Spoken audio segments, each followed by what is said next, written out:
We're a go. We're a go. Here we go. Back on the SANDCAST podcast. The full fam. Sal's back. Oh, I'm so happy to be back. I missed your face. Miss your face. How's life, everyone? We're all home. Life's great. It's great. And these new microphones just make me feel so official. So professional. And I'm glad that we got these mics. My biggest reservation about them was that it wouldn't have the laid back feel where you can just kind of cruise on the couches, but it's almost better. Yeah. And there's so many times where our guests had a jacket on or something or their hair was touching the mics and I could hear it. I'm like, I don't want to stop the podcast to tell them, move your hair. So yeah, we don't have to deal with that anymore. No more. Now we're getting fancy. We got new camera, new video camera back there. New video camera, people. Those of you who are only listening, you get to have a full visual experience on our YouTube channel. So lucky you. Hopefully, I don't want to be talking about it too early. It's our first go with it. Oh, that's true. It might not be up for this episode. It looks good right now. We'll see. Yeah, the quality is amazing. Yeah. Well, Sav, you've been on the road for a while. You're back. First time in a month? Mm-hmm. Where have you been? So after Hermosa, I went to straight to Portugal for my first Challenger event with M. We had a really good finish. Saw you there. Yeah, we had a good finish. So my mom was like, I told you, but my mom was listening. She's like, the guy who's commentating your game, he seems to really like you. Do you know him? I'm like, yeah, that's Travis. She's like, oh my gosh, he was so sweet. But yeah, that was really, really fun. So we started out on a high. I'm like, 1 month, one tournament in, 3 to go. This is awesome. And then I go to Morocco. I was supposed to play with Carly Khan, and she had COVID last minute. So I picked up Victoria Dennis. She was in Italy for a futures, which was super awesome. I was able to go and play.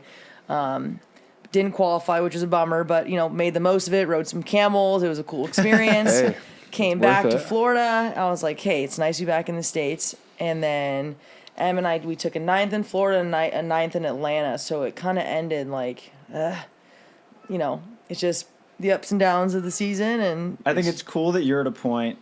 Last year you started in the qualifiers for all of them. It's cool that you're at a point where you're 9th, ugh. Yeah. Whereas last year, 9th, would be I qualified. Heck yeah, I came out of the qualifier, took a 9th. Yeah. Yeah. It's the goalposts change. Keeps it's going cool up. To see it. And I know it's and with M too, she's such a veteran. She's done so well. I'm like, I know we can do better than this. So we're hoping, it's been tough too. You don't realize when you're on the road, it's not only exhausting, but you don't have, you miss out on so many real practices and lifts.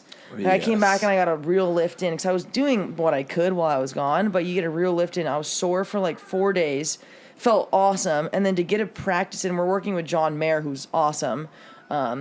She's worked with him for a bit now, but it's so nice to have some feedback from and be oh my gosh, all the things I was working on, I was finally getting the hang of things, and then I left, and then I resorted back to old habits and stuff and so it's nice to just get back in the sand with someone who can hold me accountable. But yeah, nice to be back, and then a big weekend ahead for for all of us. Manhattan Open. Yeah. You're in the quali, right? In the quali, yeah. There we go. 3 seed. So hey, you're playing. I'm playing 3 seed. Yeah. Whew, How many do you have to win to get in? They're taking 8, right? I don't know. It's I think that I might have a bye. If I don't, it'll be 4. 4. I love that they have the quali for that. It's just part of the tradition. Yeah. Yeah. I think so too. I seem to be in the minority that I like the new qualifying system. I like that all the qualifiers are the Tour Series events. And really? I love it. Players don't like it? Players, a lot of them are mad that they have to potentially fly twice. So you fly to Seaside to qualify but your for Chicago. flight's paid for if you're in the main draw. Exactly. And especially Seaside. And you're in the main draw. And that's where it hasn't made sense to me that people are kind of mad about that. They're like, well, if I don't qualify, then I just flew to this one. I was like, well, you would have flown to a qualifier and played a single elimination tournament. And made no money. Instead, you could fly. So it's made sense to me. I think that it weeds out the non-professional. People who aren't really trying to do this for a living, maybe, kind of. It's been odd to me. I've loved it. I think the new system, honestly, is catered to my level. I think it's great. And so I've been loving it. But how great is it to play in these Tour Series events when you're in that kind of mix, the quality mix. Like, doesn't it feel different? Like, it's a way big different. tournament. I'm a high seed. Like, Yeah. Like, it's just got to be way more validating to get through a whole tournament rather than just a one-day quality grind. And I like it because they're not single elimination. And you can sort of have an off match where if you have an off match, like, you're done. You're out. Yeah. Because Manhattan will have, it's close to a 100-team qualifier. Wow. And you're getting guys like, Matt Olson's coming out with 0 points. Random guys will come out. You get like the Billy Stricklands, the Walkfogels, like these dudes who just come out for one tournament who, they're not going to be great in match 3. But if you get them in match 1, it's like, right, man, that's a tough draw. Or they might be better in match 3 once they're like, oh yeah, I remember how to play volleyball. But like the single limb nature, I do love that they have this qualifier for Manhattan. But I've really enjoyed the tour series because they're true tournaments. Yeah. It's a full day. You can say you get 9th, and the money, which I've done, great, and you still get some money even if you don't qualify. So I think it's been great. I've loved the qualifier system, and I love that we have one for Manhattan. I think that's of all the gripes that the people have, justifiably, with the AVP this season, I don't think that the qualifying system is one of them. Yeah, well, we're not supposed to talk too much about the points.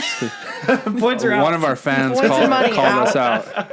Can't talk about Quit whining, but you we big can babies. we can talk about how they don't stream Court 2. That's a big people are having a big issue with that. People are pissed about that. So I can see both sides of it. I can see why the fans are pissed. Yeah. You only have 3 courts. Right, exactly. You might as well stream all 3. But if you're the AVP and if you're looking at the live stream numbers and you have 600 people tuning in to Stadium Court on Saturday afternoon, why would they stream another one? Yeah. Why would they go through the expense? So I get the AVP's reasoning and Bally's reasoning, but I also I think I empathize more with the fans because you miss out on Tim Brewster, Kyle Friend beating Taylor. That's a match that people want. Wait, weren't we on two. Court 2 in Fort Lauderdale? Which one was Court 2? The one by the hotel? Yes. Yeah.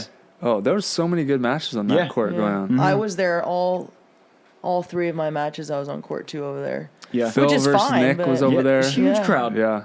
And so I get it. And I do think that if Bally's were making the same type of investment that, say, Volleyball World is to the World Tour, right, that the digital product would be better. But I think that they have 2 different goals in mind. Yeah. I don't know. I think Bally's is probably trying to save as much money as possible, but I don't know if you have to invest a little to make a little, because the fans are pissed about the stream. And Kent Steffes' business plan. I got dinner with him for 2 hours after our podcast, and we went through that paper sheet. Yeah, I wanted to line. see it so bad. You'll have to tell me about it later. It's on my fridge. Oh, wow. Okay. Perfect. We can have a business meeting. Yeah, let's do it. The SANDCAST tour. Love that. Oh, Watch out. I'm actually very intrigued. After seeing how great the McKibbins 4-man was, yeah, I'm like, I could get used to that. Mm-hmm. Could probably come out with the same amount of prize money. Yeah. Yeah. So I get it from the fans' perspective, and I am a fan. And also from a media perspective, I would have loved to have watched Kyle and Tim and Taylor and known what happened. Right, for sure. How did Kyle and Tim do this? Yeah, right. 100%. And good for them. I was playing my first game, and Evan's dad was like watching, and he was like, we're in between the first and second set, and I hear, Savvy! I'm sitting in the box, and I look up, and he's like, Timmy won! I was like, I didn't know what to do. I was like, I'm in the middle of my game, but that's freaking awesome. They are so deserving. Those 2, I love them. Yeah. They're so deserving. So let's do a little recap while we're on this topic of Seaside. Mm-hmm. They took a 3rd in Seaside, right? Yep. Okay, so who else? Avery and... The semifinals were Miles Partain and Marcus Partain. They had a good run. The most lovable team in the world. Nice. They lost a barn burner to Ed Ratledge and Cody Caldwell. Yep. And then Ed and Cody took 2nd, lost in the finals to Avery and Chase. The other semi... Was Timmy? It must have been Timmy and Kyle, right? Tim and Kyle against Avery and Chase. Yes. Yeah. And then Jake Dietrich and Hagen Smith were in the quarters. They lost to the Partains. Rafi Paulus and Brian Miller were in the quarters. There's 2 trickle-down bids. I was going to say, because who's Avery and Chase are in, and then Miles is in, right? Yeah. So both of their bids will trickle. So Cody and Ed got one. I think Hagen and Jake Dietrich got one. Who else was gosh, who was the other semifinals team? Rafi and Brian might be in. I don't know for sure, though. I don't know who got the trickles. Yeah. But the women's was just straight up. So Molly Carly and Scott and Molly Turner won. Yeah, they beat Kelly and Delaney, but that was a great tournament for them. I think Molly is the runaway most underrated player on the AVP. Interesting. Men's or women's. She keeps like losing out on the blocker sweepstakes and then picking up a new young blocker and winning with them. She's badass. Yeah. She's awesome. She's really tough to play against. Yeah. Huh. Yep. So it'll be Molly and Carly Scott, who I love. Delaney and Kelly Reeves, who I obviously love. Megan Rice and Jess Gaffney. Oh, yeah. And Kim Hildreth and Kaya Marciniak. Yep. So that'll be the 4 Chicago bids from Seaside. It's awesome. Yeah, and it was funny because we were streaming the Seaside here at the Brazilian barbecue, and you and Trevor were looking at the fans there. Seaside packs it. It's my favorite doubles tournament in the world. There. And so I guess the AVP wanted to make Seaside a tour stop. That's what I thought, yeah. And they said, well, if you're going to be a tour stop, we have to give you a stadium. But Seaside has the coolest center court I've ever been to. Yeah. They take these bulldozers and make these huge dunes. A big hole, right? And people plant their chairs like 3 days ahead of time. Yeah. Like, that's my spot. It's a big part of the culture and tradition. It's one of the best center courts ever. Behind the sand dunes. Or just don't do it. Just say, you have a kick-ass center court. Let's have a tour series. How many fans can you pack in there? Probably if about AVP 2,000. thinks they can get more fans in, then they should. I don't think they can accommodate. I think there's about 2,000 people. You think in the same amount of people Seaside will show up if it's a top level? I think that less people would show up if they built stands. I think people love. It's a part of the tradition. I think people They're love just that gonna dune. like boycott. And well, it's what cool about because one side? You go half. Because not like AVP wants to spend money on stands. So you have like it's the sand dune is 3 parts of it. So you have the back, and then this one, and then you have the DJ stage, and then a beer garden, and the beer garden's full. Oh, you need the beer garden, and it's going. Yeah. And then you have people drinking in the stands, but then right behind like this side of it is kind of a Strand type area that people will pack the Strand and watch. Or just do like a double stadium, you know, put it kind of right near it, stadium and court 1, but put primetime matches on both of them. Yeah. So I could see. So say you leave the sand dune for center court, you could do like sort of a stands. I think that's rad and too. another center. Yeah. For court 1 instead. Yeah. Yeah. We can have a compromise. I mean, hasn't the whole point of what they've been trying to do this whole season is to spend less money on stands? Because it looked like it in Florida. Oh yeah. Yeah. So I think Seaside. I think is my favorite doubles tournament ever. I was sad I hope to we get miss to it, go there, and especially because we lost Seattle, which wasn't amazing. Yeah. So I mean, that would be a perfect sub in right there. Yeah, I'd agree. And Seaside, it's just a kick-ass place. Mm-hmm. It's like, I mean, the venue's awesome, and the way they do it's cool because you have all sorts of different divisions. You got 4s, co-ed 4s, double B, B, A, double A, men's, women's, co-eds, whatever. And this year was a record for most courts and fans, and players. And so what they do is they have the open in the middle, and then it goes out. But then what they do is they structure it so the outer courts end first. And so people, as the tournament goes on, it just gets closer and closer and closer, and it just packs around courts 1, 2, and 3 for the quarter, semis, and finals. That's so awesome. It's amazing. It was packed. That's I watched cool. Miles and Marcus play Jake and Hagen, and it was packed for that quarterfinal too. Yeah. So it's awesome. amazing. And it's kind of a... Have you played Laguna? Yes. It's similar to Laguna where the fans are like packed around it, and it's like really intimate. I like you it got when fans like, here, like take a sip of this White Claw before you serve. Yeah. I will do that. Like the beer garden, you don't want to get too close because then they can touch you. Kind of thing. Yeah, that's great. Yeah, and Delaney, every time she went back to serve, she went and passed it back with this guy in the stands. Yeah, and so the men's finals was right after hers, but this guy comes up to her and he's like, "You just made my year." And he's like, "Can you sign my tank top?" And she's like, "You're going to lose your seat for the men's finals." He's like, "I don't care. I want you to sign my tank top." And it's like the coolest thing because like the fans love volleyball.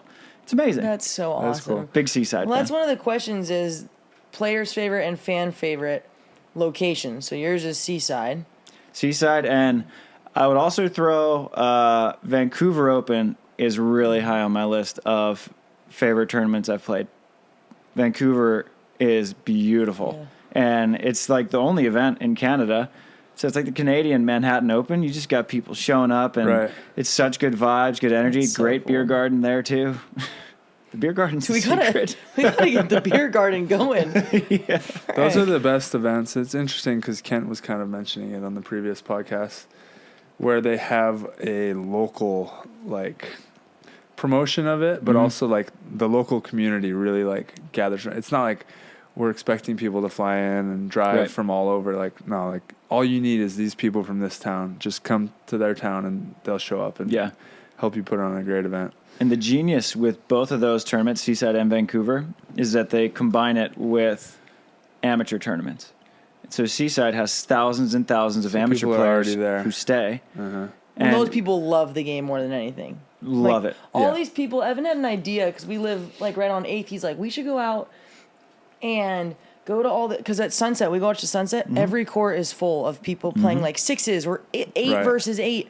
And they're packed. He's like, we should go out there and like tell them to come watch our tournament and like give them a 20-minute lesson for fun, and then just like promote us in the tournament. I'm like, those are the people who are going to come watch. All the people who love playing. That's what the tour should be doing. Yeah. They should be, in an ideal world, they're paying the players to go out and mark the event. Like, that's what we're supposed to be doing. Yeah. We're supposed to be out there promoting the event. Usually you pay the players to do it, but nobody does it, and well, whatever. I remember when I was in that's it. That's about it. when I was in New Orleans for my first qualifier ever, so there's like huge rain delay, and so all the practice was the timing of everything was thrown off. So I went. It was like maybe Saturday, and so like all the players were just doing like side out. There's probably 8 teams on one court. It was just king of the court stuff, and their matches kept getting moved back. And so what they did, it was Phil and Rosie, Casey and Jake, and Todd and Robbie Page, and they were like, all right, you guys, all the fans are watching practice, and they said, why don't we have a side out contest? And so they had fans come up and like doing side out against Phil and Rosie, and it was the coolest thing. Yeah, it was amazing. And I've thought about that. That was 5-6 years ago, and I was like, that would be an amazing thing to do one day before a tournament, just like practice against the pros. Like, how many points can you guys score? Or any day. Yeah. Like, we just have it once a month. Like, and we can have our real training. I mean, you just announce it, and with the right team, people will show up to practice. And just when Qatar came, right? Yeah. Somehow it got out, and we had like a full crowd there of our scrimmage. Yeah, I think we should do that more often. Like, I always thought the smartest thing would be to go practice right next to Manhattan Beach Pier, and so everybody knows where you play, when you practice, and make it a little bit of a spectacle, just because it is an entertaining thing, and like gain fans and followers and meet new people, and I don't know. And I love that. Like, I got to side out against Rosie. Like, this is the coolest thing in the world. And how easy is that for us? Oh, so easy. Yeah. And so, I mean, the players, should they be paid to do something like that? Probably, but you could do it on your own and start. That's how you develop like a little a cult following, but a big following. Yeah, totally. So, or potential sponsor. I mean, you never know what you can get out of that. Like, SANDCAST, let's do it. Let's go. Do our own. You and Trev, the most sociable person on tour. Yeah, he's super social. Just get him a whiskey. He will be if you're siding out against him, and you give him green light to open up the dialogue. Trev just starts ruining fans' dreams. Yeah, kids come out. He's just like yelling at them. It's not gonna work, Junior. It's like Victor Loyola coming out, just running his mouth the whole time, getting blocked straight down. Yeah. Oh man. Well, where's your favorite place to play? Oh man. It's just really a matter of the environment. Obviously, Manhattan's been a big one. I just loved, like, the major series were awesome. With the more fans, the better, and the more they're into it. I don't really care where we are, to be honest. Like if it's not like that, like a packed stadium, crazy atmosphere, a lot on the line. I like evening matches, like those like golden hour matches where the fans are just standing around and like you can tell they're kind of into it. Like, that's like the good. I feel like your game against Taylor and Taylor was good. It was good decent vibes. Fans, yeah. It was like, it was a grinder though. Yeah. The heat and the wind and like, the fans. I mean, you could tell the fans were super into it. Obviously, whenever we run into them, everyone wants to see it. Yeah. But it was more of a grind. It wasn't like, this is so enjoyable, you know? So friggin' hot there. I don't know where's my favorite. Outrigger's probably my favorite. The Daddy Hane format. Remember, you used to love Porridge. I think that was... Porridge was amazing. When we first started the podcast. But, yeah. No, I mean, that's like... It's like an old town on the coast of Croatia. Like, on the water's beautiful. And I'm diving, like, going through caves. And, you know, it's freaking amazing. Mm-hmm. But that's, like, a place to visit. Mm-hmm. In terms of, like, playing... Yeah. Just... A lot of fans, a lot of money, a lot of pressure. Yeah. That's all I need. Awesome. Well, what about Kelly and Betsi's win this weekend in Hamburg? They kicked ass. It was cool to see Betsi finally, like, because everyone knows how good she is, but she's never really gotten that finish to, like, validate it necessarily, right? It was awesome watching them. I mean, their biggest thing, so... When I cover stuff for Volleyball World, it's really cool because we have a reporter down there whose job is just to get quotes for all of us. And so he was down there getting quotes from them after the matches, and he did a little like 2-minute and 20-second interview. And they used the word or variation of the word consistency 8 times because they go like, win in New Orleans, and then they don't break pool somewhere, and then they take 17th at Worlds, and then they take a 7th in Atlanta, and then they win Hamburg. And the team that won Hamburg was so different than the team that took 7th in Atlanta. Yeah. And, I mean, they were... I can relate. Like, like for that weekend, they were the best team on the planet, hands down. I mean, they beat Rebecca and Toledo, who they had never beat. They beat Schoon and Stam 21-10. Oof, oh, my gosh. And that's a team that was number 1 in the world this year. That team fell off quick, huh? Smashed. Well, I mean, they're still number 2. So. Oh, but didn't they... I don't get the rankings and stuff, but I haven't looked at their results, but... They've cooled off.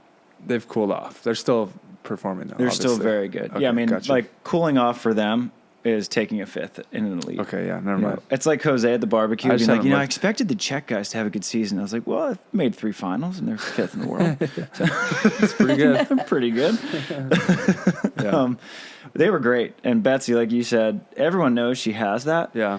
But she just, like, turned it on. Their biggest thing has been errors. You know, when they lose, the common denominator of their losses, they just hit so many balls out of bounds. And when they don't make errors, that's the team you get. That's the result you get. Where they lose one set, and then they just mashed teams the whole weekend. Yeah. Legit. It was awesome. Yeah, it's good for them. That's a good win for them. Do you think they're going to play, you know more about the system than I do. Do you think they go to more Elite 16s this year? Like, what does the rest of their year probably look like now that they've taken a win? It's a good question. It depends what teams want to do, because right now the 3 out of 4 finishes I used to think was a good idea. I no longer do think that's a good idea. And I know, sorry, we're talking about points. Yeah. But Olympic qualifying starts next year. Mm-hmm. And now you have a great finish that's going to keep you in the main draw of an Elite 16, which is where you want to be starting Olympic qualifying. So they don't need to play anymore. But I think Kelly, Betsi, and Jordan are all really big on getting high-level competition reps together. Mm-hmm. And I think that they want those reps as a team, so they're playing better as a team going into it, even if, say, they underperform and take a dinger on points and have to drop a little bit. So I don't know. Every team has a different strategy. Yeah, I mean, but playing 3 more elites isn't a little bit of events, right? Like, they could play 3 more and still hang on to that 4th. Yeah. And have it going into the next season. And obviously you're going to drop it, so there's a lot of pressure on that first event. But 3 more is a lot, I think. Yeah, especially because one's in South Africa. There's only, 4 elites left? One's in Brazil. One's in Australia. Paris. And Paris. Oh, yeah, Paris. Yeah. So I don't know. All over the map. All Literally. over. Yeah, so 4 elites possibly left. I'd imagine the one in Australia will be very lightly attended, because that is late in the year. I mean, that bridge is November and December. And it's over AVP now, right? Yeah, it's over the one 16, in the Orlando. Elite 16 is? Yeah. Yeah. Okay. We'll see. So another question on here while we're on the topic of the international stuff is just, who are your guys' favorites for Olympic qualifying? It's coming up quick, so. Oh. It's so hard to tell right now. Yeah. Even like Brill and Losiak, like they look terrible for a month? It was just 2 events. Okay. Well, over a month. They didn't break the hardest pull I've ever seen in World Champs. Right, exactly. And then they got just screwed in Stade on the hand setting. Yeah. They weren't allowed to play volleyball. That's crazy. Plus, I heard they were sick and they had pull COVID. out. Yeah, they had COVID. Yeah, but they didn't pull out. Allegedly they had COVID, or they might have had COVID before, and so they were. Yeah, who knows? They were sick. So they had 2 bad tournaments. They've won 4 of 9. Yeah, no, they're killing it. It's just crazy. I would say they're number 2. There's no way Qatar's going to fall off in a big way. Norway's number 1 for sure, as long as he can stay healthy. Maybe Poland's probably 3rd, 2nd, 3rd. I put those as the big 3. Yeah. And then George. Perisic, Schweiner, and Andre George, both really high up there. Behind that, though, the Brazilians are like in a full-on Evandro and Alvaro, done. Yep. Alisson Guto, done. I love Renato Lima. Love him. Him and Vitor Felipe are very good. Probably. Vitor always gets kind of screwed because he's always played pretty well. Yeah. But he's just like the ultimate tweener. He is. He's great blocker, great defender. A little too small and not like super dominant. A little too small to blocking and a little like not quite dominant enough as a defender. I think he should be a defender. Yeah. But yeah, I kind of feel bad because he's such a baller. It's funny, man. Looking through his BVB, he has played with everyone good in Brazil. Right. He's played with Pedro. He's played with Alvaro. He's played with Evandro. He's played with Renato. He's played with Alisson. And he's won with all of them. But all of them have been like, I think I can do a little. He's just been stuck. Yeah. I feel bad for him because he's so good. He is good, yeah. Yeah, but below that, I think it's a toss-up. Theo and Kamer, I expected it. They found their groove. And I think their personalities, more than anything, mesh well. That's kind of, I feel like that's been the issue with Theo a bit, and I know Cam and Chase weren't quite gelling. Yeah. Or sorry, Cam and Chase, is that what I said? Yeah. So I think they'll be consistently good as well. Kamer's already been in Olympic qualifying. He's qualified. Theo's done it twice, and he's like, Theo very much believes that he should be an Olympian, and I totally get it. So I think they'll be really good as well. I don't think they'll be like the teams we're talking about, the top 5, 6, but maybe around 8 to 15 range. Yeah, I think there's sort of 3 kind of definitive tiers. Oh, Brouwer Musin. They'll be and Borman's in whoever he picks up. I don't know if De Groot is going to come back sometime soon. De Groot's great, though. He's so good. Right. And Borman's is fantastic. Him and Emmers have been playing really well, and Emmers is so young. He's had a great year. His prize winnings before this, his career high was like $800. Emmers? Yeah. Before I gave him probably $800? Yeah. Or he took it? And he's performing, man. They won that gold medal in Agadir. Yeah, in Morocco. And then they came out, took 4th in Hamburg. So Borman, the Netherlands is awesome. Yeah, true. Adrian Enrico. Yeah, he's going to find Kotafava, a way. He always Nikolai. finds a way. Yeah. There's a lot of good teams. Yeah. So, and for the U.S., I think it's Cam, Theo, and you and Trev, and then we'll see if the Taylors can start to figure out a sustainable way to win matches. They won't do what they're doing this year. Next year, no way. They'll get better. Yeah. For sure. And then on the women's side, who knows? There's about 5 women's teams who can qualify. Yeah, on the U.S. side? Yeah. For sure. That's going to be a grind because we're going to have a few qualify and some get booted. But what about ahead of that at the top? Well, Barbara... We don't know if Alex and April will be back. Yeah. So I'll put an asterisk on that. Can't make any predictions on that until April and Alex declare if they're making a run or not. Yeah. I think the leader is, in my mind, I think our best American international team is Kelly and Betsi. I think they're number 1. Yeah. And that's fair. I put Kristen and Taryn as our 2. And then I think it's sort of a toss-up between Therese and Sarah and Kelly. Right. And Megan Kraft and Emily Stockman and Corinne and Skirm, like, contending. Right. And that's all those teams could be in the top 20 in the world. Yeah. At any point. Yeah. They've all gone on hot streaks and, like, done really well at times. Yeah. Like, how many of them have had medals already? Sponsel's had 2 golds. Sponsel and Therese Sarah Hughes has had medals. They won a challenger. They won a challenger, and then before that was Summer. She had some podiums. Mm-hmm. And her and Therese won the 4-star in Itapema in November. Oh, wow, yeah. Yeah. Kalinsky had some success with Stockman. They took a silver in Espino. Yep. Right before Seattle. Right. Didn't they do well in Poland, too? Like Warsaw, they got like a third? Or? Maybe it was Warsaw that they did really well. That they got it. They got a silver somewhere. I think it was Warsaw. Yeah, you might be right. But yeah, no, I would not want to put money on that one. Plus, you don't know about partner shakeups after this year, where people try to bank on something that they've never tested out. Yeah, and there will be shakeups. I believe. Yeah. Always is. Sav's gonna slide. Who are you taking, Sav? Well. Em and I mean, we'll see. I'm sitting here. I forgot about you. Well, we'll see. She's gonna slide in. She wants to go under the radar. You're knocking off Maria Faye and Taliqua. Dude, that was fun. Heck I know. Yeah. We That's almost a good did it win, twice. Seth. We almost did it twice, but yeah, the international game.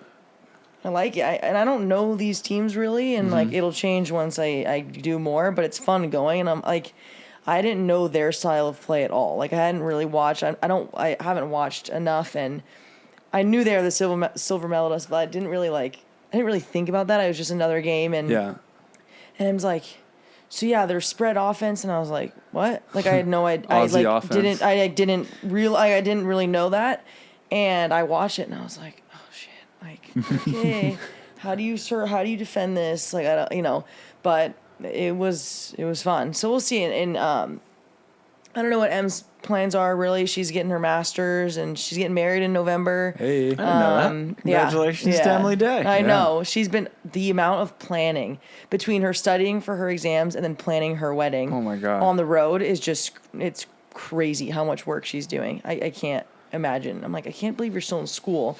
And then planning this whole wedding and she has there's so much that leads up to I don't think she can do the Paris Elite 16 because that's during like her bridal shower. It's during something wedding related, I think.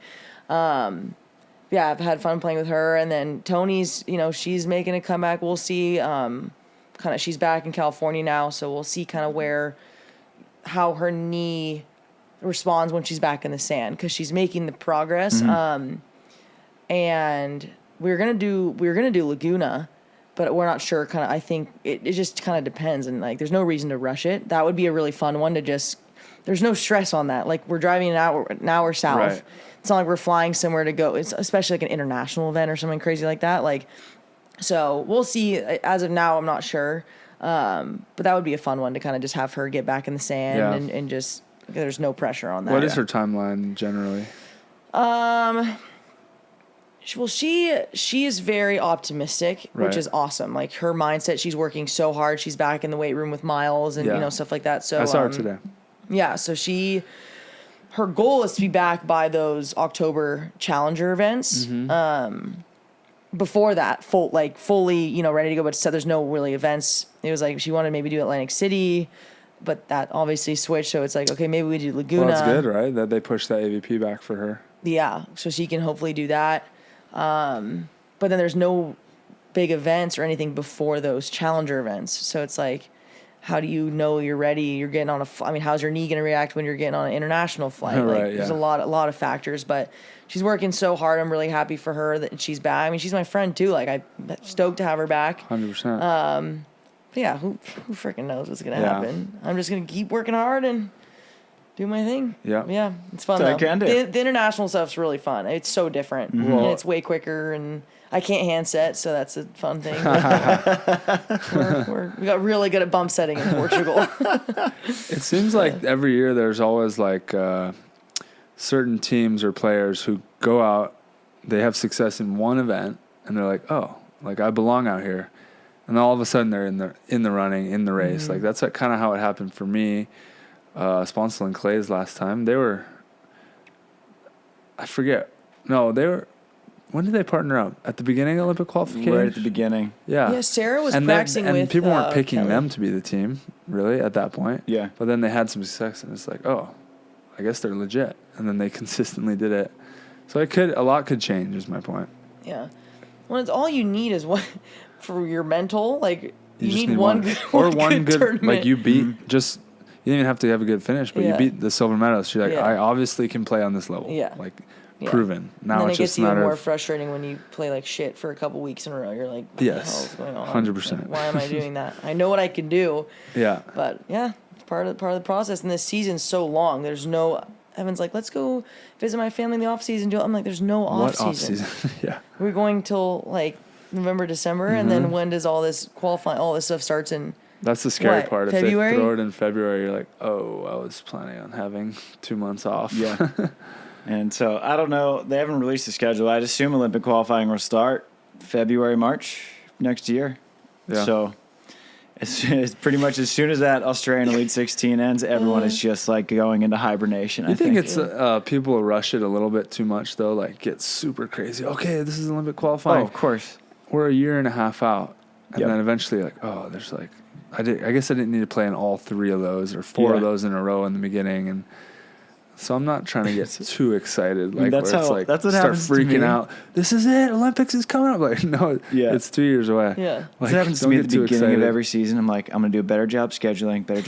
Do you see all the events you're deleting? You're gone for 2 months. Sign up for all of them. I'm like, that was me and Trevor's strategy this year. Up to this point, it didn't work great, but I'm also like, ooh, body's hurting pretty good. Like. I'm actually happy we didn't play in those early events. Yeah. This is such an important year for you guys to not go insane. Right, yeah. Because then, I mean... But I'm still going insane because not playing well or whatever you call what we're doing makes me go crazy. Yeah, you guys thrive on that sense of urgency. That's true. You guys just need that little extra added pressure. 100% my partner needs it. He's proven that with all his guarantees. Okay, we need to talk about this. These are some questions too. The guarantee. So how I think it's dead. Yeah, does it make a comeback? Like I don't know. So I think the Atlanta guarantee wasn't, and this is not giving Trevor an excuse. It wasn't a typical guarantee. He did it off the cuff. He's usually really good about. He actually does a good job premeditating. And he does it after like a good practice or like where I'm like, okay, I'm feeling good. Well, after a big long chunk of time too. Like and he waits. People are saying he's done it 3 times. How sweet it'd be if I did 2, like in that moment, and it just popped into his head. Yeah. Which I was like, all right, well, we are playing good right now, so whatever. And it could. I mean, honestly, we could have pulled it off. It was like. We were a little dumb and stubborn staying on Andy. We're like, no, we're not going to go at Nick. I don't know why. I'm not sure why. First team to try that? Yeah. No, we're not going to He's hitting OT on you, Trev. No. He won't do it this time. And then the Taylor match was just like, they were fired up. They were playing well. Trev wasn't in the best side-out rhythm, but it was like, luck of the draw that Timmy and Kyle ended up beating them in the previous round while they were... I don't know how well they play. Obviously, Tim and Kyle were on fire, but they definitely fired up for us in the 9th place match. Yep. Yeah. But yeah. It's cool to see that your 9th place match is the most viewed match of all of Atlanta. Says a lot. I know, and I keep wanting it to be because of me. I'm like, it's probably because the other... Well, it's all 4. Taylors and the Taylors. Yeah. I mean, Taylor and Trevor... The Crabs, everyone's always wanted to see that. And then Sanders can bounce balls to the moon. And Sanders talks shit, too. He brings a lot. Yeah. Taylor's great for the sport. I think so. He's awesome. I mean... He's kind of Trevor-esque in a lot of ways. He doesn't, start... he kind of starts it, actually. Man, I loved it. He runs his mouth. He blocked Trev. He made a huge move into the angle on Trev. And he actually walked under the net and got in Trev's face and then popped back under. I was like, ooh, I like that. He said, Jose taught me that. Jose taught me that. That's Stole your coach. Awesome. Yeah. But I think all 4 of you guys are so good for the AVP because people will show up to root against you and Trevor. Right, yeah. They will watch Trevor's guarantee. My last 2 partners tended to make people cheer against us. But then they also love to see things happen because Trevor's guarantees are the best things for the AVP. It's the best marketing the AVP's ever done. Yeah. Dude, I was going freaking nuts when I was texting Vern. I was like, are they going to win? Like, you guys just kept winning and winning. And I was like, see, and I did all the research before because I had seen, it's like, it's his 3rd guarantee. And I went back on his Instagram and was like scrolling, and I knew it was Manhattan last year. Yeah. And everyone was like, it was Manhattan the year before. I was like, no, it wasn't. I was like, no, it wasn't, because I've already looked, because it's so fascinating to me. And I went all the way down, and it was the Champions Cup. Yes. The third event. Yeah. Can you tell me, trivia question, what Champions Cup was it? I mean, you think I don't know? Yeah. You know. You thought you were getting a car.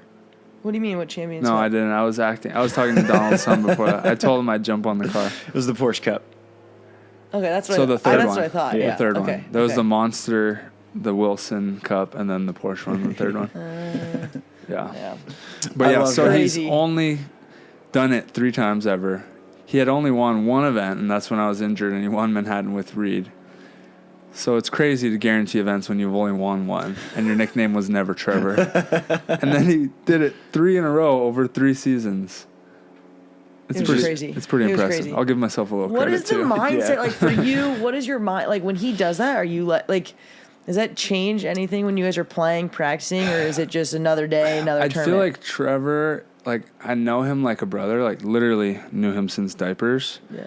So when he does crazy stuff, I'm just like shit. I'm more like thinking, okay, is this good for him? Like, is my guy feeling good right now? And I'm like, okay, he's throwing out guarantees. That means, and he's calculated with it usually, like we said. So I was like, okay, he's feeling it. I need to step up right here because my guy's like feeling in win mode. And I'm like, okay, it's time for me. And he also like feels my vibe at practice. And Champions Cup, obviously, we made the final, I think, before that. So we were like in that groove. And then that's when he did it. So it's not I don't know. Like you said, I need the sense of urgency sometimes. And when I see him do it, it makes me think he's confident. And then I'm like, okay, then I'm confident. Mm-hmm. Yeah. And I'm also like, I get to be a part of the win. If it doesn't work out, it's like, well, I don't know, Trevor did it. But if it does work out, I'm like, I stepped up and I was part of 3 guarantees. It's a win-win for you. Yeah, I mean, I just can't take many negatives from it. Yeah. I'm just like, yeah, but Trevor's got to do Trevor. If he doesn't do Trevor, he's not gonna play well. Yeah. He's got to be himself. Yeah. Well, we'll see if he does it. I mean, we'll see if he does it again. I don't know if it'll be anytime I soon. saw a little bit of a relief of him like, oh, whatever. I'm glad my guarantee card's not sitting in my pocket every day now. Yeah.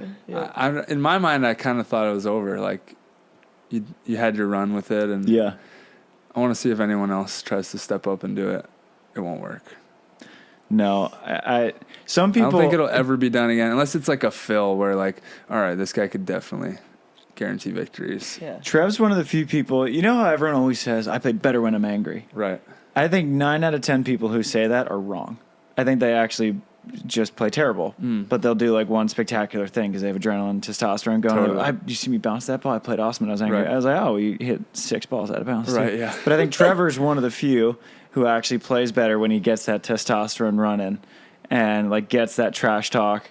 And so I think if someone else tried to do it and they think they're one of those people who runs on that kind of fuel, I think it would backfire terribly. I think he just gets bored.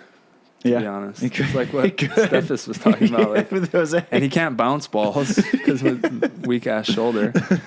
So that's his way of getting into it. Yeah, whatever works. Yeah, and he's 3 for 4. I mean, 75%. He's still batting 750. That's pretty good. Really impressive. So fun to watch. But let's give the people what they really want now, and let's talk about some person. He wrote it up good. The art of trash talking. Because we talked about it a little bit. A lot of people talked about Taylor and John Hayden. Oh, yeah. So let's break it all down. Mm-hmm. That game was crazy to watch. Yeah. I was sitting there watching, and I was like, what is going on? Never seen a team lose after going up 7-0. And I've never seen a team lose both sets after leading 13-8 at the Tech. Yeah, that one's on Hayden and Weber. Yeah.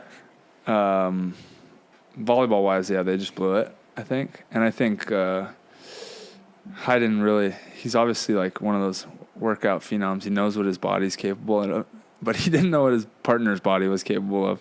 Because at one point, Logan just literally could not jump. He's just standing, blocking, just like, I'm 6'9". Like, I hope I can touch. Like, not moving at all. That poor guy. And then hide and still will set him on 2. Yeah. I was like, I was that guy at one point. Yep. But I could still jump in those situations, but my legs were burning and I was dying. And I was like, why are you setting me? And Logan just couldn't move. It was just like, ugh. Just like fluffing it. The first time I've ever seen Logan Weber tired. Really? In my life. Yeah, this dude. He practices like double days. He's like Evan. Oh, wow. I've never seen Evan tired in my life. It's and Evan's on like match 6, and he's like, what else? What else do you have for me? And Logan's kind of the same way. Just doesn't talk as much trash as Evan does. Interesting.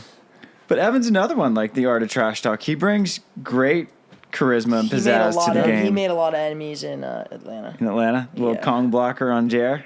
Yeah, well, I'm just not I don't know if I could do that. Like, and No, you can't fake it. I watch him trash talk, and I'm like, like, because I watch the other team's reaction. Like, Billy Allen is staring at him through the net. I'm like, don't get Billy out. Like, that's the last person I thought you would get fired up is Billy Allen. Right, yeah. That's impossible. And Jeremy maybe. But then he gets Bill Kalinsky fired up. I'm like, I never thought I'd see that. But, yeah, he was chirping to Jeremy. But I guess his game against Theo and Kane was like, he was telling me this stuff he was saying. I was like, dude, really? He's like, well, I beat them. And then came after... Trevor's been a bad influence. Yeah, well, Kane... Or the best influence ever. Kane want to watch Evan. Evan, he plays better like that, and he's like, why are you serving me? I'm like, I could never say that. Yeah. But they shook hands, and Kane goes, you're a douchebag. And I was like... And then when practice against Kane with you the other day, and the whole, like, he's like, what a practice against Kane, and he's laughing. I'm like, that's so uncomfortable. Like, and nothing's been said after. Like, I guess Theo was like, didn't mention the game, but was fine with him after the game, and they practiced, and like nothing was said. I'm like, does that get like hashed out after, or is it just like it's just different from the women's side? Because he did it with you guys too, and he only does it sometimes. But it was like leaking out of him. Like, he couldn't, because you could he can't tell help like himself. in the beginning he's just like playing along, and then Trevor always likes to like kind of go after Bill, just because I don't know, he's quiet and like whatever. They have a pre-existing relationship. And then Evan was just like, it was like squeaking out of him, like, OT, like small stuff. He'd hit it and he'd say something like super quick. And then as the match went on, it was like, started to like, he's like, all right, I'm just gonna talk back to Trevor. Yeah. Trevor said one during the game, I think it was like, suck on that. Yeah. Or something like that. I was like, that's hilarious. Or he's like, he hit a high line, like literally in the middle of the court, and Evan didn't dig it. He's like, that is the worst high line I've ever hit in my life, and he didn't dig it. But then Evan did the exact same shot back. Like, they both did a middle high line and put it down on each other, and he said the same thing back. And I was like, all right.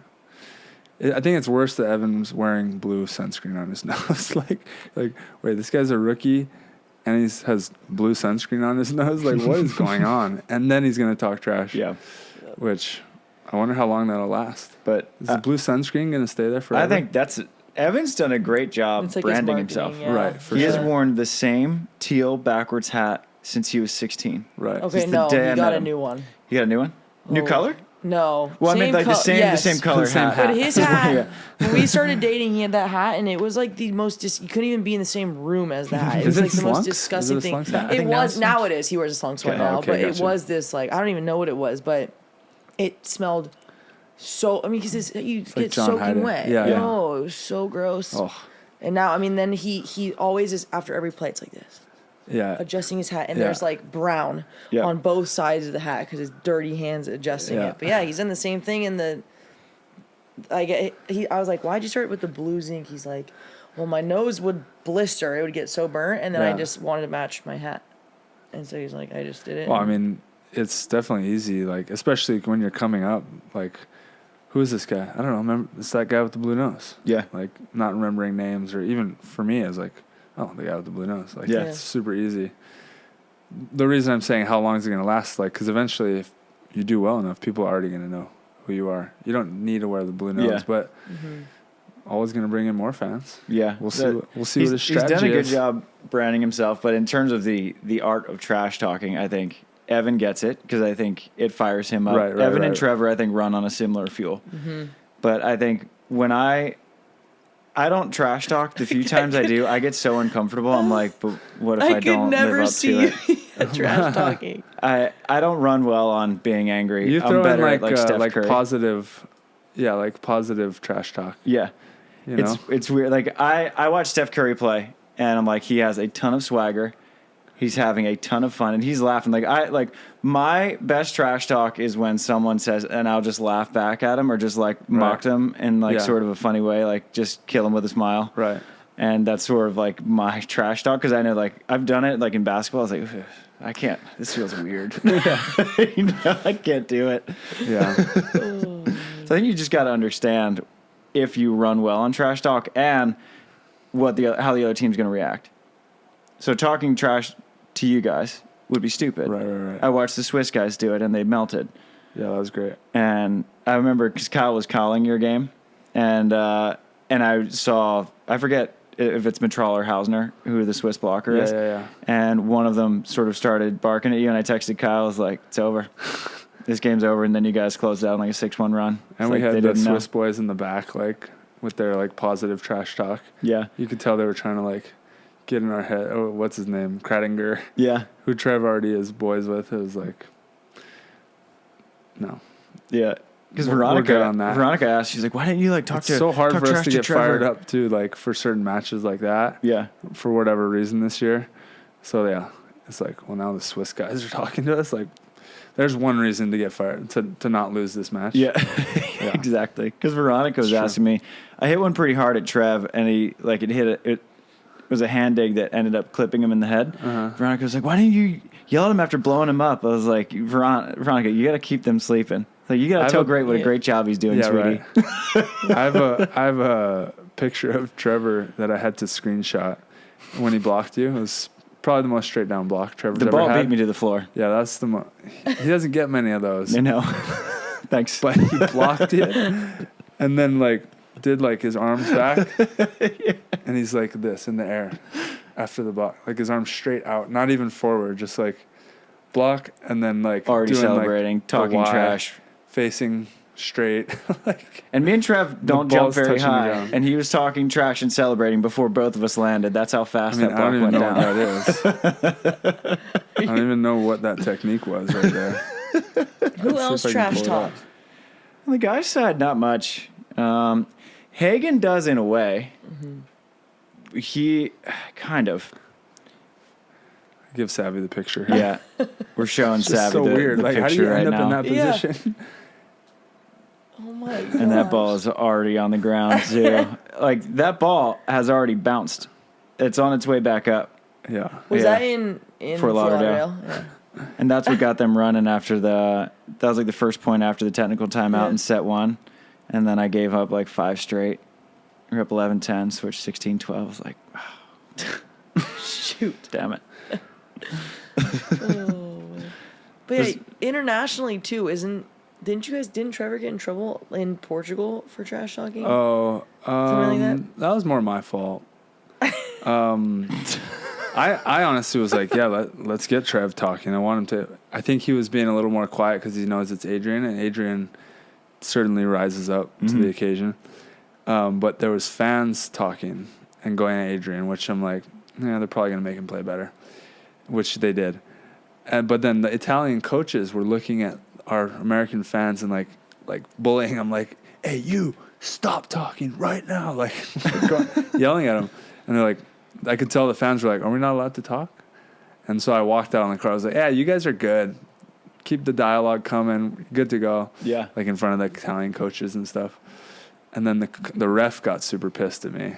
He's like, don't do that. You're instigating. What if we have a fight? I'll card you. Like going crazy on me. And then I was like, then I got pissed at the ref. I was like, that's the problem with our sport. Not letting fans talk. Like, they're not like starting fights. They're not doing anything. They're just being really passionate sports fans. Yeah. And so the ref was like going at me a bunch, and like we had a whole argument after. And then I had Adrian come over, who we just played, and he was on my side. He's like, no, like he should. Why aren't they allowed to talk? Right. Like, what are you talking about? They came out here. Show us the rule book. Yeah. Like, I could card you right now. Like all the ref freaking out. I was just like, this is dumb. Which Bizarre. I usually don't let that distraction happen, but that's what happened. One of the best trash talking international matches I've ever seen was Brouwer Mewson against Ruben Penninga and Leon Luini in Hamburg. Really? It was awesome. Really? My love for Alex Brouwer has quintupled this weekend. He sent me a picture reading my books every day this week, and he got into a trash talking battle with Penninga and Luini. And then right after, he posted a picture. Like, guys get over stuff faster. And so he's like, enemies on the court, friends off it. But, dude, they were going at it the whole time. It was great. That. Go back and watch the replay. That's rare. On Volleyball TV. It's awesome. Yeah. Loved every bit of it. And the ref kind of let him go. I think Penninga, one of them might have got carded. Who knows what they were saying, though. But maybe it wasn't the... But it was entertaining to watch. I loved it. Love it. That's cool. So the new devices that they're putting on their bathing suit on stadium court, is that like those tracking devices, you've seen that and stuff, is that for just fans? Like, yeah, so that was one of the questions, like, what about those tracking devices? And I mean, they were cool. It was cool to see and watching. It's a great resource for the stream. That's awesome to have those graphics. Yeah, it doesn't really bother us. I don't know about the girls. It's on your guys' tops, so I don't think... I played with it once, and I didn't notice it at all. Yeah, it's fine. We played it at most matches this year, and it's just good. Like, more information and statistics for our fans to use, and who knows if it's right. Like, I don't know. It says our verts are... For sand, I think it's... Our match, when I went back and watched it, it was 25 and 26 inches. Oh, that's not high enough. It was like that. Right? That's not even close to high. I have no idea. No. I've never measured my vertical out of sand. So no, if your nose is over the net, like, you're well into the 30s. Okay. But you're not going to see 40-inch verts in the sand, period. Not many. Yeah. The highest number I saw was Haley Harwood hit 33. That was the biggest number I saw from Fort Lauderdale. No, I think I've seen higher. But I didn't watch every single match. Yeah, I think a lot of them were around 33-ish, but I don't know. That's the problem. We're jumping in sand, and people might compare to, like, basketball and stuff. Like, damn, this guy's got a 30. These wimps. No wonder everyone's watching these kids. That's weak. Which isn't actually, for a girl, that's really high. Haley's a beast. Even indoor, right? Yeah. Even indoor, that's high. Haley flies. Yeah. Guys are usually probably averaging around 33 to 36-ish, I would guess, average. Yeah. But it's cool. I don't know the company's name. Maybe I want to because it's cool information. I wonder what who has who jumps really high. Troy jumps really high. Troy flies. Evan jumps high. Underrated jumper. Jumps really high. And I wonder. Sander. Oh yeah. One of my favorite metrics is to see distance covered because the blockers, it's like double. Way more. I remember rewatching our match against Cheng. I'm like, Jam, I ran 6,800 feet. You're at 3,200, man. Just from running up and pulling, and you don't even think about that type of stuff. I know, because on my Aura ring, you can see how many steps you take, and if you play like 2 or 3 matches a day, it's crazy. 30,000. I mean, it's ridiculous how many steps you actually take playing volleyball. Yeah. And then watching the calorie burn from the whoop when I had it was crazy. But you're not using it anymore? No, it broke, and I was playing a KOB, and I had a dig, and it just like popped off. Yeah. The strap, it just got worn out. I had it for 3 years. I was like, all right, well, you know the set. Yeah. So, but that was good information. But I like those things that they have on for sure whatever company it is. More stats and whatnot, the better. I think. Well, do you think that they're going to use? I think some people were talking about like using that as something you can bet on as well. Like if people can start betting through Bally's and stuff, like betting on how high this person jumped, all these different things. I think that'd be. You just don't know if it's accurate enough. Right? Yeah, well, and then, if you jumped out of a hole, did you take 2 inches off because they were in a hole? Well, one thing is that I don't think it necessarily matters if it's accurate enough because the baseline error is going to be the same. Yeah, that's true. So if you step on a scale that's 50 pounds off, it doesn't really matter because you can still track your weight loss by stepping on the same scale. Yeah. I don't see that being part of the betting. I don't see that being part of the betting either. It's too far off. I'm also curious how long Bally sticks around for if we're even going to get to the betting phase. Yeah, exactly. I know. Still here. That's a good point. But I like having the metrics, and actually, it was hilarious because I was watching Miles Partain and Paul Lottman in Atlanta, and they were just smashing Avery Drost and Miles Evans, and Mark Schurman was calling it, and he made it so interesting by going, is Miles Partain going to hit the mile mark in this match? because it was like 18-8. And Miles was like 300 feet away. And he's like, and we're 100 feet away. And we're 50 feet away. I was like, this is by far the most interesting part of this match. I mean, this match is over. That's funny. I didn't know that. 10 minutes ago. Whatever it takes to entertain the fans. Maybe it won't even be volleyball at one point. So awesome. It's cool. That is Height cool. of bounces accumulated. Yeah. It's fun to see that. But back to Atlanta with the rain delays and all that stuff. That was a couple of questions on here. Like, what happens during a weather delay? They went to the 1 set to 28. Was that the right thing to do? Because we didn't get weather. You know what? Like, that was a lot. That was crazy. It's just like the one thing tours dread and can't control is the weather. And it's brutal as athletes, too, where you're already warm up too much. There's already too much build up to matches. And then you warm up, and then you cool down and warm up again. Those are the worst. I feel like I've had more of those this year than my whole career, where matches are delayed. This one, it didn't really affect us because we were out so early.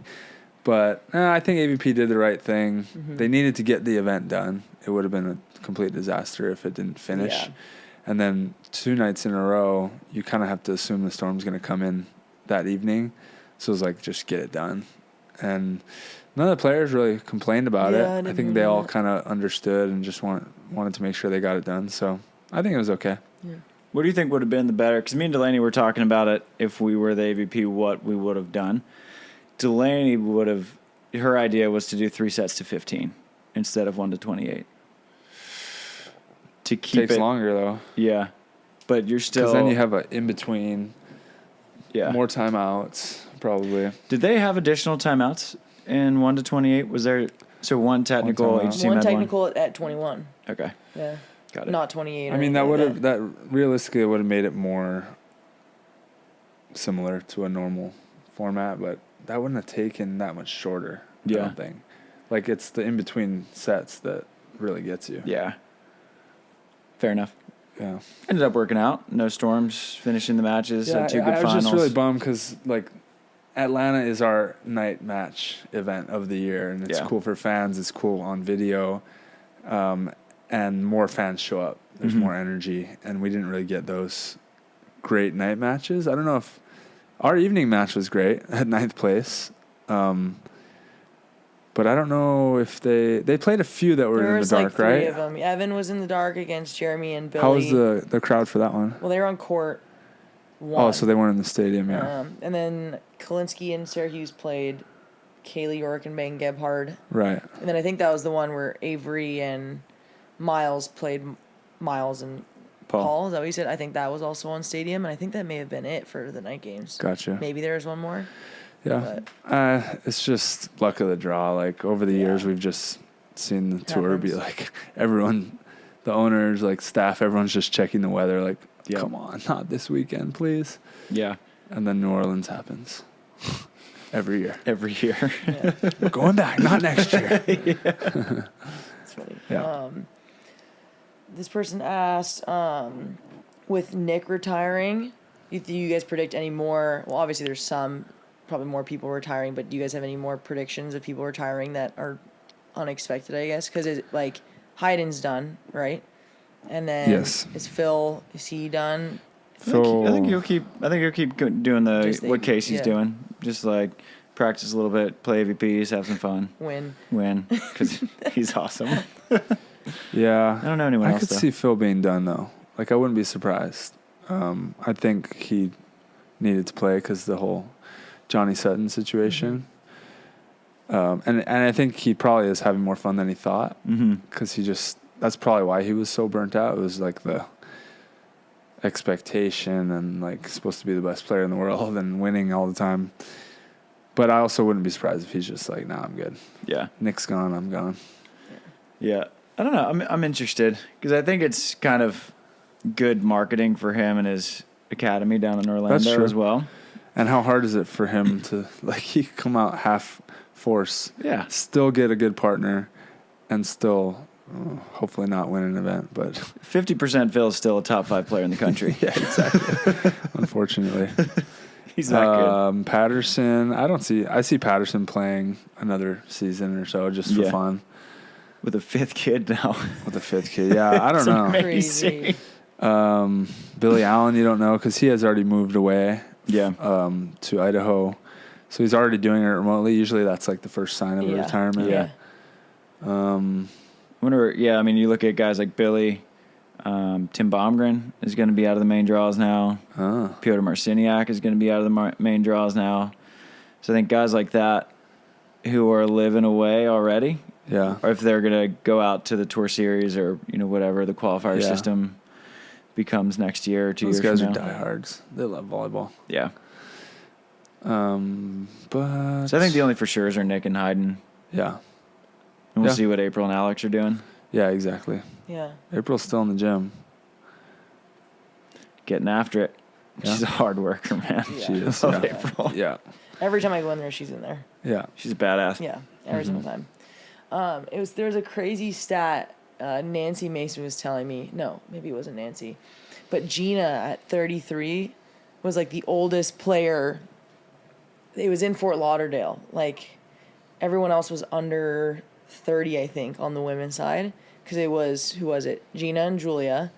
And Haley and Tina. Haley and Tina, Betsi and Kelly. Because Betsi just turned. Gina's the oldest player in the main draw. She was on that Sunday. No, because M Day just turned 35. Yeah. M Day. Was Fendrick there? Fendrick was in there for a second. She was not there in Fort Lauderdale. Oh, no. But still, the fact that Gina's like the old one, because we're the same age, same year at SC. Yeah. And she was like the oldest one by I guess 3 years, because I think Brandy's 32. Yeah, that was a crazy stat. That's nuts how young the women's side is getting. The average age on the guys' side. I feel like I just 37. passed like the median age, where I'm like, okay, I'm one of the older guys. Well, it's so funny because every time for so long I was younger. Every time people bring your name up, it's like Try is like the most promising blocker we have. Like, at what point do you stop being the promising blocker and you just are the blocker? Right, right. You're the guy for the next 2 Olympic quads. Yeah. Still loads of potential at 33. You're going to peak at 39. Dude, how many American players have peaked after 33? Yeah, a lot. Yeah. That's crazy. Talking about young players, Miles Partain. We're talking about Miles Partain. He's legit. I love him. Love him too. I'm sponsored by him and Paul are also sponsored by Centerpoint Securities, and they help us out a lot. And I was just in San Diego after my month-long trip, and our sponsor wanted me to come interview Miles and Paul after their win. Mm-hmm. And it was so Miles is also the most intelligent person ever. I haven't gotten to know him too well yet, but that's what I hear. He's a sharp kid. He's so smart and he's so talented. Is he do you? And I asked Paul too. I was like, "Are you guys gonna go and do some international stuff? Because you guys are so good. Would they take 3 or 4 thirds in a row and then a first? They're so good. I'm like, are you guys gonna try and go do that? And then I asked Miles, and he was like, he just wants to focus on the next season. So his next focus is finish this, and then he puts all of his time and energy and investment into UCLA indoor, and nothing further than that. It's an interesting position because technically, if he wanted to put his focus into Olympics, he could be a guy that could actually say that and maybe pull it off with the right partner. Yeah. But if he has 2 more years at UCLA, right? Yeah. So if he goes all in on those 2 years, you're probably not going to pull it off, right? Because the seasons overlap. So that's interesting too. Yeah. Because I don't know how much he loves indoor. It seems like he loves both of them. I think he just loves volleyball. And he's amazing at both. Volleyball. Yeah. He's the indoor player of the year. What's he for UCLA? MPSF. Or MPSF player of the year. But I think he is so good. And I called him and was like, if you want to go international, I would love to just get you points. Right. Just to put him in a situation where he could get picked up. And he's like, I think I'm going to just focus, like you said, Sav, on UCLA, win when I can in the summer, UCLA. Because I think he could legitimately, if he wanted to, play a couple of these fall challengers, put himself in a situation to get picked up, and then I think he would be, whoever he teams up with would be a front runner for our men to qualify for Paris. Yeah, I think he's only going to get better. Yeah. And I think his style of play is is better suited for international play than American. Honestly, he's so physical. You think he could be one of those burnout people that I know it seems different with him, but there's a lot of people that like are so diehard and just can't eat, sleep, drink, volleyball, and then they just burn themselves out because there's not that proper work-life balance. Yeah. I don't get the impression that that's the case, but I'm also, when I'm like, damn, this guy loves volleyball that much, that's like a question that comes up. I think he has a lot of other things that he loves. He's really close with his family. And I think that is so helpful when you have that, because that's a natural balancer right there. I mean, he has a great relationship with his brother, Marcus. Like, his parents are two sweet people. And Miles, he's also super spiritual and religious. Like, I saw him in the Fort Lauderdale Players tent in the morning, and he's just sitting there reading the Bible, like journaling on a devotional. And he's so passionate about that it's good that he has that other passion. I think if he was only passionate about beach volleyball and like just dove all in and didn't have something else. So it's religion, volleyball. Family, and volleyball. He's also an intern. He's an intern for Center Point Securities, and he's like, but like on the engineering side. So I think he's an intern for the sponsor. He moved down to San Diego. Damn, smart guy. Him and Marcus moved down there from Palisades. They moved down to San Diego, and they both, I think, they're both interning there this summer on like the engineering side of the whole thing, which I had no idea because they've always been from LA. Yeah, and he's training with Lotman, who's down in San Diego. Yeah, so they just trained with Mike Plotchek down at Wave, but then he also is like doing engineering. Holy moly! Yeah, that's wild. Me and Delaney have been wanting to take the Partain parents out to dinner and be like, how did you raise this kid? Both of them. We need advice. The fact that Marcus, I don't know. I mean, I think Marcus is totally still practicing and stuff, and obviously doing indoor stuff, but he hasn't been doing much of the beach this summer. And they go out and like he played so well. I mean, most people serve Marcus, and he sided out so well and was like hammering balls. Yeah. And I mean, it's funny looking back because I went to U21 Worlds with them as a pair, and they were both. I mean, how long ago was that? Miles was 15, maybe. Holy. How old is he? 20? He's 19? 20.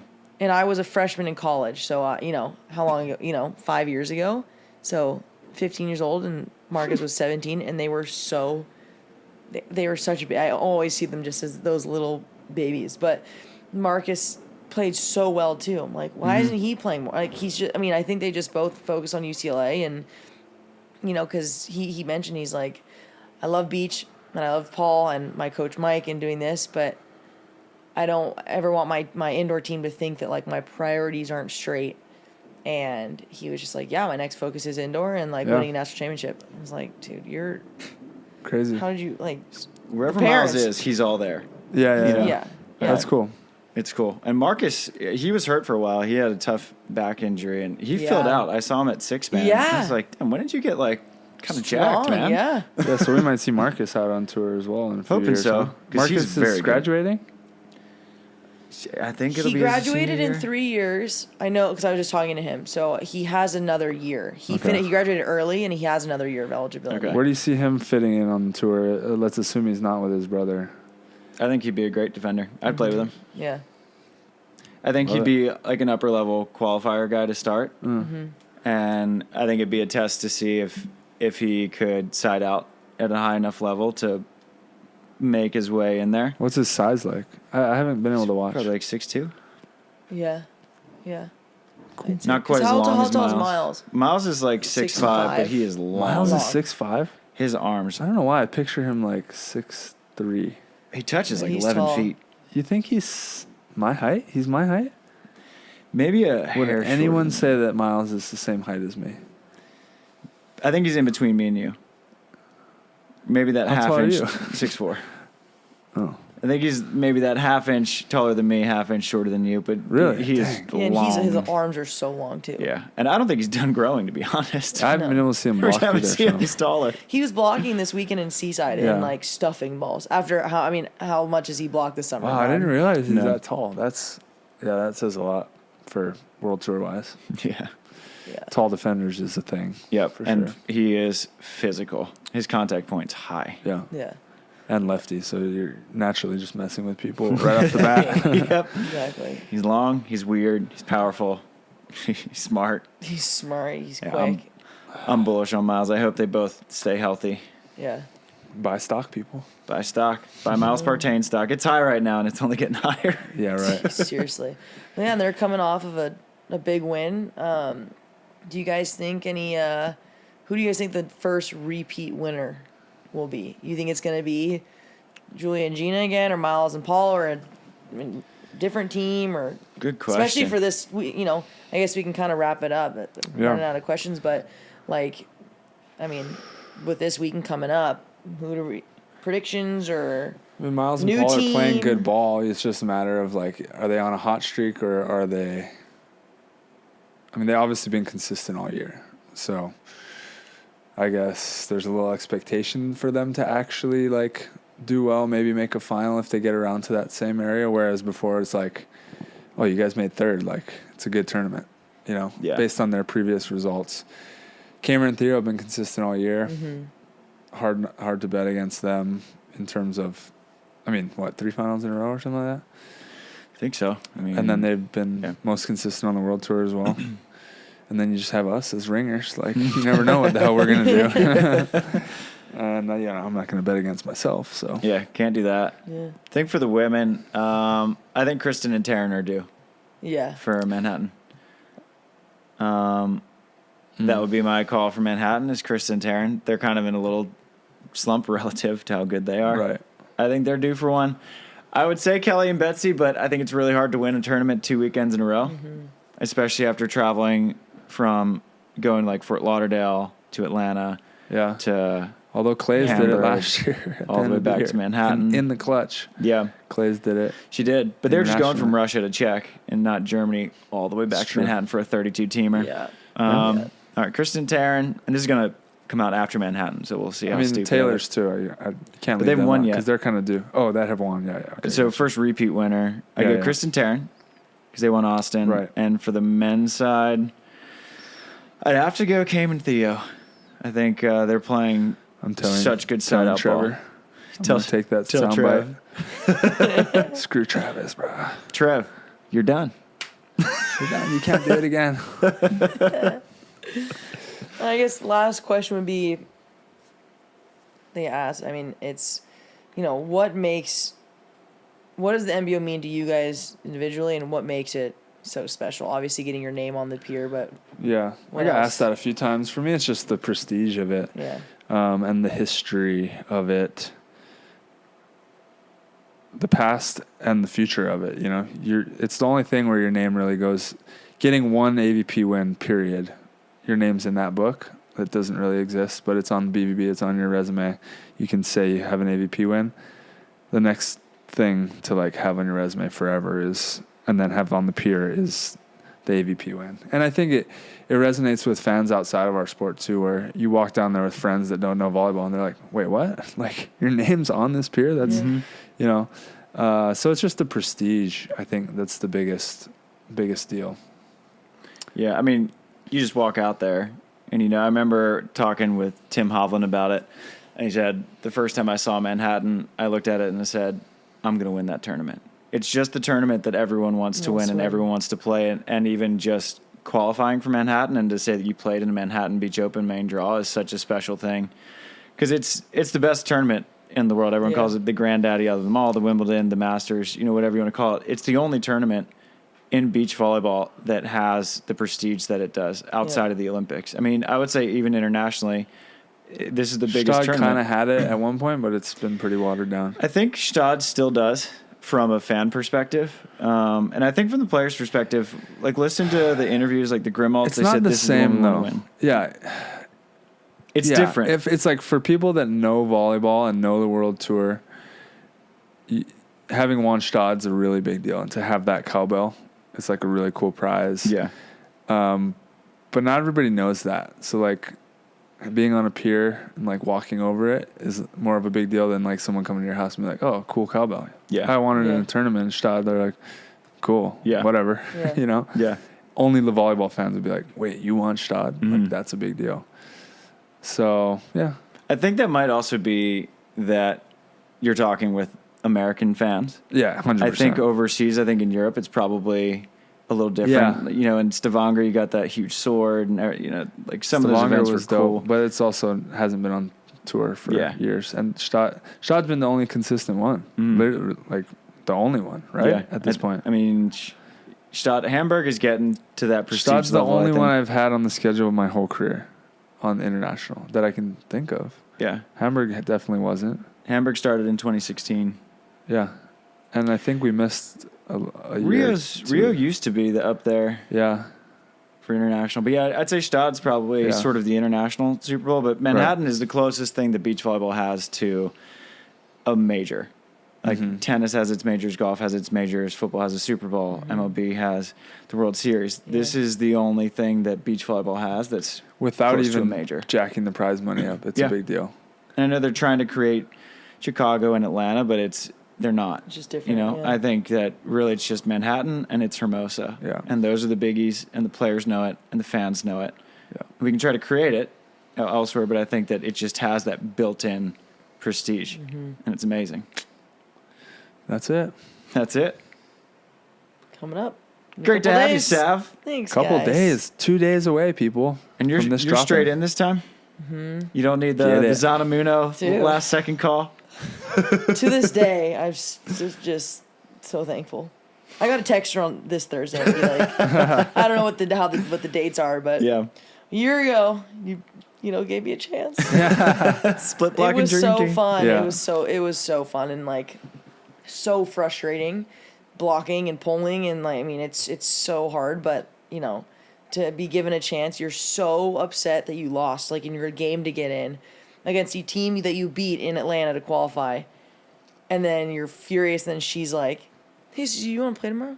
And that was my first. I've never played before, so in the Manhattan, I was like, it was crazy. But yeah, sick. I got to send her a text because I think about it all the time. Like, and I don't see Zon all the time, but that was like, in the way that she worded it, like, you're an up-and-coming defender and you deserve a chance to get some points. I was like, are you freaking kidding me right now? Like, just Bruins for life. It was the coolest thing ever. I cried. I was so happy. Yeah. Heck yeah. Anyways, yeah, we're Love in. it. I'm going to come watch you on Thursday. Let's do some Sweet. work. Yeah. Come on. See you I'll in the main SANDCAST Dreezy. support. Yeah. See you in the main Dreezy, baby. I'll be there too. Maybe we'll see each other again. Peer ceremony. Another SANDCAST battle. That'd be great. I'm gonna cut that clip for Trevor. I'm gonna talk the nicest You're betting trash. again. And the smile is so big. Great line shot try. Dang it. Wow, you really smashed that one past me, guys. Wow, Trevor, that's the hardest hit I've seen all day. Are you playing with JM? Yeah. Nice. Yeah. Let's do it. Bab squad. Plumber. Good stuff. Shoots, guys.